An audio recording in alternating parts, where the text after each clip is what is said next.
Mercredi soir, le Sénégal a officiellement suspendu toutes ses liaisons aériennes vers l'Europe. Des centaines, voire des milliers de Français, touristes pour la plupart, se sont retrouvés bloqués dans le pays. Beaucoup font aujourd'hui le siège de l'agence d'Air France à Dakar. La compagnie aérienne vient d'annoncer que 6 vols exceptionnels allaient être organisés, mais les gens ici n'en savent pas plus. Ça bouge tout le temps en fait, c'est très compliqué de savoir quoi.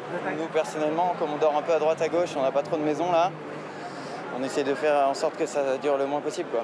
Bien sûr, tous les gens ici sont abandonnés, bien sûr. Non seulement les gens de plus de 70 ans, on va choper le virus ici, et puis on risque d'avoir d'autres maladies. Moi, je suis cardiaque, Alors, à quelques centaines de mètres de là, au sein des locaux du consulat de France à Dakar, une cellule de crise a été constituée. Je suis à la cellule de réponse. Tous les employés réquisitionnés pour tenter de répondre aux angoisses des Français bloqués. Tout ce que je peux vous dire, c'est qu'il y a 6 vols qui ont été organisés.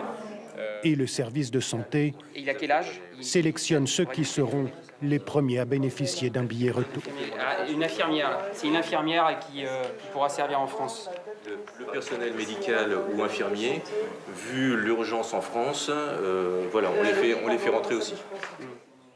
Toutes les places sur ces 6 vols exceptionnels ont été prises en quelques heures à peine. L'ambassade de France au Sénégal et les services consulaires se concentrent désormais sur les cas prioritaires, les urgences sanitaires. Les autres sont priés d'attendre.